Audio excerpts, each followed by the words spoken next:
Hello mga kaboom, kumusta? Ako to si JFG at today ngayong araw is magge-gaming test tayo dito sa Poco X6. So ang gagawin natin is maglalaro tayo ng 5 different games and 5 different emulators. Pero bago ang lahat, konting recap lang tayo sa specs niya. Una is meron siyang 6.67 inches Crystal Res AMOLED na display na capable din ng 120Hz na refresh rate. Ang chipset niya is Snapdragon 7S Gen 2. Available naman yung RAM niya in 8GB and 12GB na variant and 256GB and 512GB na internal storage na variant. Meron siyang 5,100 mAh na battery capacity na capable up to 67 watts na wired charging. Now, with that said, simulan na natin yung gaming review.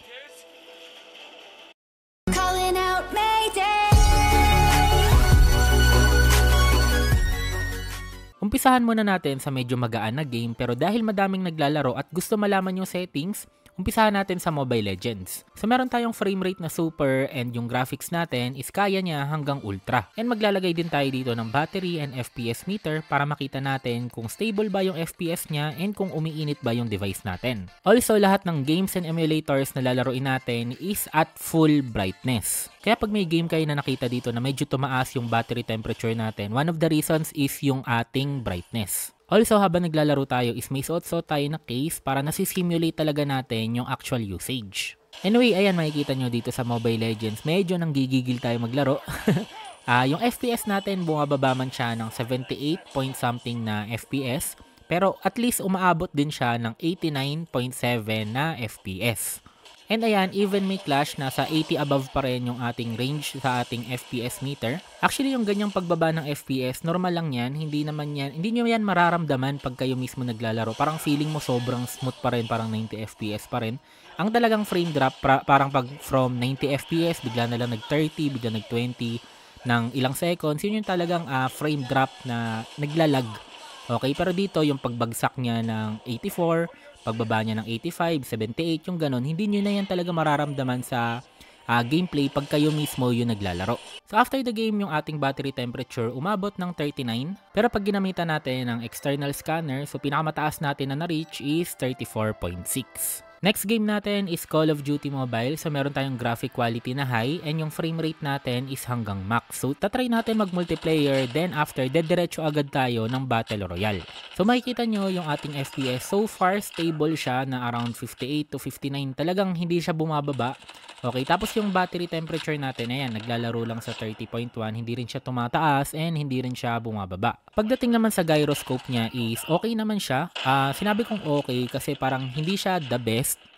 Hindi ko alam kung dahil ba naglalaro ako sa gaming phone na Red Magic 9 Pro for the past weeks, which is sobrang lupit ng gyroscope niya, talagang accurate na accurate para sa akin. And yun, pakiramdam ko yun yung naging reason kung bakit parang nakakaramdam ako ng sobrang slight na delay dito sa gyroscope sa Call of Duty Mobile. Pero after a while, ayun, hindi ko na masyadong nararamdaman na may delay siya. Siguro nasanay na ako. So yan, after 3 games sa multiplayer na tuloy-tuloy, umabot lang tayo ng 34 sa ating battery temperature. Then, dito naman sa ating external scanner, ang pinakamataas na na-reach natin is 31.8.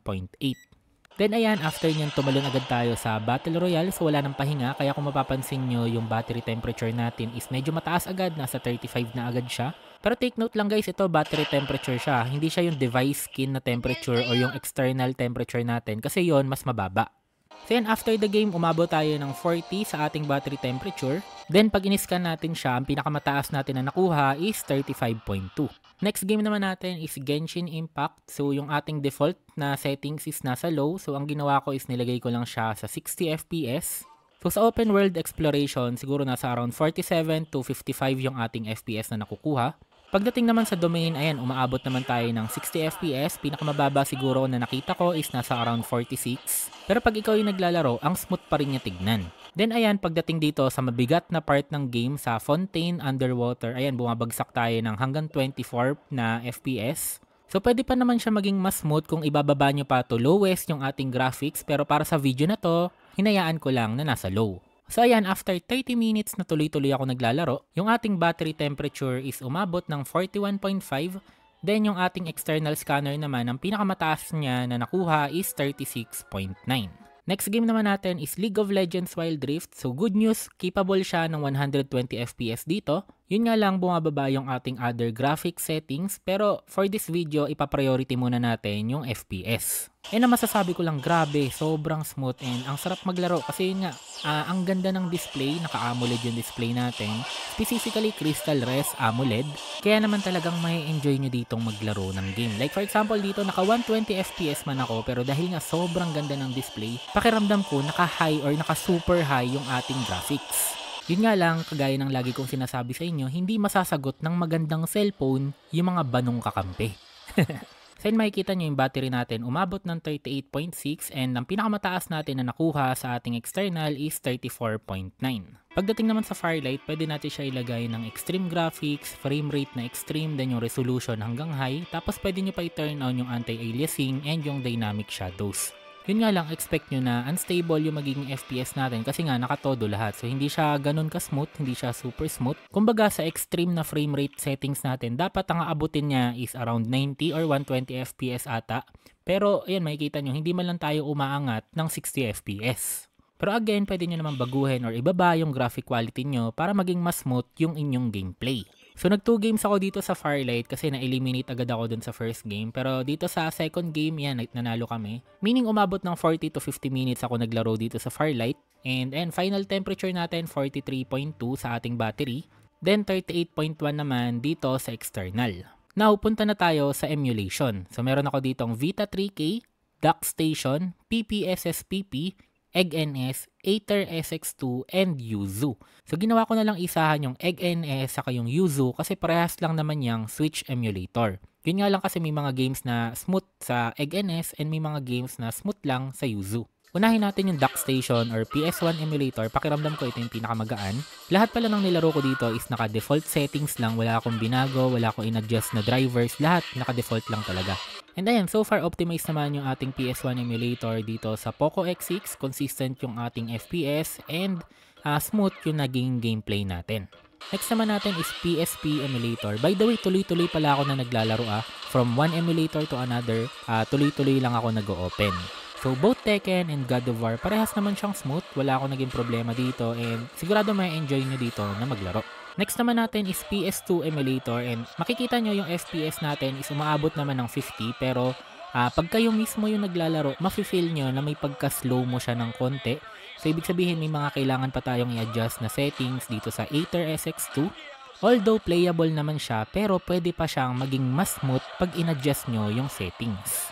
Next naman natin is PS Vita emulator and as soon as inopen mo yung game, makikita mo na agad yung problema sa textures. So dalawa yung problem dito. Una is hindi pa super optimized yung emulator and pangalawa kailangan nyo ng specific driver para maging mas smooth yung ating textures. So even sa Red Magic 9 Pro na gaming phone, ganito rin yung ating textures na nakukuha. Pero as soon as nakapag-install ako ng okay na driver, naging okay din yung texture. So ganun din yung kailangan yung gawin dito sa Poco X6 kung sakaling naglalaro kayo gamit yung PS Vita emulator. Pero may mga game naman katulad na lang nitong One Piece na kahit na naka-default settings lang, okay yung kanyang textures. Pagdating naman sa Switch emulator using Yuzu, sa 4 na games ko, isa lang yun parang naging playable and nag-open dito sa Yuzu. Ito yung Prince of Persia, yun nga lang kagaya kanina sa Vita 3K. Ang problem dito is yung kanyang drivers. Yun nga lang wala kasi akong makita na magandang driver para dito sa Snapdragon 7S Gen 2 na magiging okay yung mga games. Pero yung mga hindi gumana na game sa Yuzu is gumana naman dito sa EggNS. Yun nga lang ang naging problema ko dito is lahat sila walang sounds. Pero playable naman and maganda yung FPS nilang lahat. Yun nga lang sabi ko nga, wala lang talagang sounds. So siguro sa future update ng emulator or pag may naging available na driver is magiging okay na to. So yun lang guys, kung nagustuhan niyo yung video natin, don't forget to like, comment, and subscribe. Ingat kayo palagi at maraming salamat!